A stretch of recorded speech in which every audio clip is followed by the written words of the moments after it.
The statement loads at 7:14 on a Thursday morning, and you already know, before the numbers render, that it is going to be bad. Not bad like you feared, bad like the math has been running against you the whole time and you just didn't know the rules. You scroll down. 6,411 streams on the lead single. Across Spotify, Apple Music, Amazon, all of them. 6,000 streams is not nothing. You know people who would kill for 6,000 streams. And the number at the bottom of the page, the one in the earnings column, is $11.32. You read it twice. You close the app. You open it again. Still $11. Let's back up about 18 months. You are 26 years old, and you have been making music since you were 16. Not as a hobby, as the plan.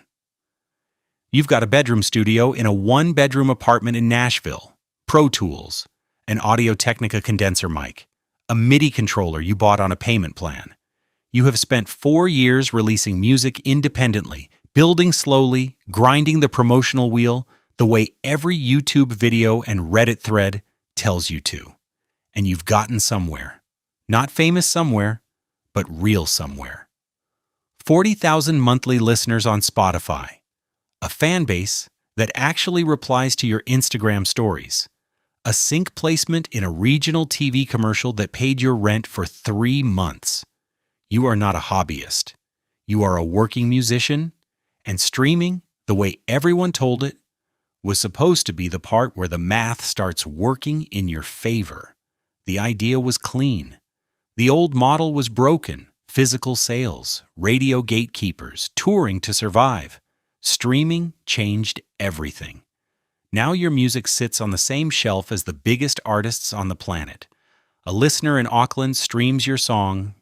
You get paid. A playlist in Sao Paulo picks you up. Your numbers jump. There are no middlemen. You own your masters. You upload through a distributor. The platforms pay. The money flows. That is the pitch. And it is not entirely wrong. You did get paid $11.32. Here is what nobody explained to you about how the shelf is actually built. Spotify does not pay artists. Read that sentence again. Spotify pays rights holders. Who those rights holders are and what portion of the money they keep before it gets to the person who actually made the song is the whole game. And the game was designed by people who were in the room before streaming existed, who understood that whoever controls the catalog controls the infrastructure. When Spotify was building out its library in the early 2010s, before it had leverage, before it had subscribers, before it had investors who cared about its IPO, it needed the catalogs. The Beatles, Taylor Swift, Drake, the Rolling Stones, every song that makes a new subscriber think this is worth $14 a month. Those songs belong to 3 companies: Universal Music Group, Sony Music Entertainment, Warner Music Group, the Big 3. So Spotify went to those companies and it negotiated. And the terms of those negotiations have been subject to strict NDAs ever since. What leaked over the years, through lawsuits and reporting, is this. The major labels received advances. Large, guaranteed upfront payments just to license their catalogs to the platform. Money that landed in the label's account before a single stream happened. Money the label was not required to share with their artists because the label owned the masters. And the advance was not technically a royalty. The labels also negotiated equity stakes. Before Spotify's IPO in 2018, the 3 major labels collectively owned significant shares in the company itself. They were not just landlords collecting rent. They were part owners of the building, watching the valuation climb. You are 40,000 monthly listeners in a one-bedroom in Nashville. You own your masters. You got no advance, no equity, and no say in the rate. Here is how the rate is calculated and why it is almost impossible to win at. Spotify takes all of its subscription and advertising revenue in a given month and pools it. From that pool, it pays out roughly 66 cents of every dollar to rights holders. On paper, that sounds reasonable. 2/3 of the revenue goes to music. The problem is how the pool gets divided. Under the pro rata model, every stream in a given month gets a share of the pot proportional to total streams. If there are 200 billion streams in a month and your music accounts for 6,000 of them, your share of the pool is 6,000 divided by 200 billion, a fraction of a fraction. And into that same pool go the streams of artists with catalogs worth hundreds of millions of plays per month, whose labels negotiated better per-stream floors, and whose algorithmic placement drives the streams that keep casual subscribers subscribed. An artist needs roughly 230 streams on Spotify to earn $1, not 230 total. 230 every single time you want $1. And the major label's roster, which drives an outsized share of streams through algorithmic placement, playlist relationships, and raw catalog depth, absorbs a disproportionate share of that pool before your 6,000 streams ever register. You are not competing for streams in a neutral market. You are competing in a weighted pool where the biggest players helped design the weights. Now layer on the part that applies when you do have a label deal, because 3 years before that $11 Thursday, you almost signed one. A mid-sized label, not a major, reached out after your sync placement. They had a distribution arm, decent marketing muscle, a connection at a Spotify editorial team. The deal was real. 2-album commitment, a $60,000 advance, a 15% royalty rate on streaming revenue. $60,000 felt like security. You sat with the contract for a week. Here is what the contract said in the language attorneys use to make straightforward things sound procedural. The advance was recoupable. Every dollar of that $60,000 would be recovered by the label from your 15% royalty share. Before you saw a cent of streaming income, the balance had to go to zero. The recording budget was recoupable. The half of marketing costs they chose to classify as recoupable was recoupable. The video budget was recoupable. The tour support was recoupable. The contract was not being deceptive. This is standard. Nearly every major label and mid-sized label deal works this way. The label fronts the investment. The label recoups it from the artist's royalty slice, not from the label's slice, from yours. The label's share of streaming revenue never goes into the recoupment pot. Only what was going to be yours does. So the structure works like this. Streaming generates, say, $1,000 in a month. The platform pays the label 70% of that. The label, because the label is the rights holder in this deal. The label keeps its share at the negotiated split. What remains flows toward your royalty account at 15%, except that royalty account balance is negative $60,000 plus production costs plus the marketing spend. You are paying down a debt with money you never see at a rate determined by how many streams you can generate, divided by however many streams the platform's algorithm decides to send your way. Artists have been signed to labels for 7, 8, 9 years and remained unrecouped, not because they failed, because the math was never designed to go the other way quickly. You didn't sign the deal. You kept your masters.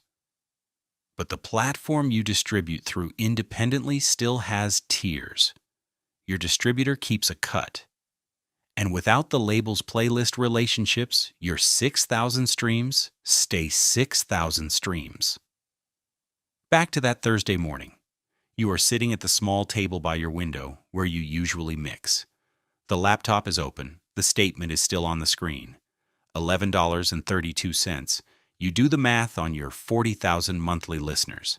6,000 streams on the single in its release month. At roughly 0.4 of a cent per stream after your distributor's cut, call it $25 on the full catalog that month. $25. You spent $1,100 on the mastering, the distribution fee, the playlist pitching service, the sponsored posts. This is not a sob story. It is arithmetic. And you can run the same arithmetic on any independent artist at your level or below it, and the result is approximately the same. The infrastructure of streaming was built to solve a problem the labels had in 2008: piracy, declining physical sales, the erosion of their revenue model, and it solved that problem well. The labels got paid. The platforms got scale. The question of whether the artist at 40,000 monthly listeners also gets paid was, at best, secondary to that project. There is a policy change worth knowing about. In 2023, Spotify implemented a rule: tracks that don't reach 1,000 streams in a 12-month period no longer generate royalties. The streams still happen, listeners still play the music. The money that would have gone to those tracks, estimated at around $47 million in the first year of the policy, gets redistributed into the pro rata pool, where the artists generating the most streams take the largest share. The policy was framed as targeting artificial streams and noise content. What it also did, structurally, is funnel $47 million away from artists at the bottom of the curve and toward artists at the top. One music industry analyst described it plainly: you took from the smallest accounts and gave it to the largest. You sit with that for a while. There are artists navigating this, not by cracking the algorithm, by understanding what the algorithm is actually for and building around it. The artists who are building real income from streaming are not the ones generating 6,000 streams and waiting for the check. They are the ones treating the platform as discovery infrastructure, not a payment system. The stream is the handshake. The fan base is the asset. The money is in the direct relationship: Bandcamp, Patreon, limited merch runs, licensing, live shows for a smaller audience that actually shows up and buys things. The artists who are building leverage within the system are the ones who get to the point where they can negotiate. Not at 40,000 monthly listeners, at 4 million, at 40 million. At the scale where the label needs you more than you need the advance. And the terms shift because you have something they cannot manufacture, an audience that showed up without them. And the artists who are changing the math for everyone else are the ones using their leverage publicly. When one of the most successful artists in the world negotiated her re-signing in 2018, she asked her label to contractually guarantee that windfall payments from Spotify's stock sale would bypass recoupment entirely, paid out regardless of any outstanding balance. She got it in writing. Not because the system offered it, because she was the only person in that room who could make the label say yes. You are not in that room yet, but you understand now, at 7:14 on a Thursday, what room it is and what you would need to say when you got there. The streaming check is not the business. The streaming check is proof you exist. What you do with that proof, whether you build a direct relationship with the people who found you, whether you protect your masters, whether you understand the contract before the advance lands, that is the business.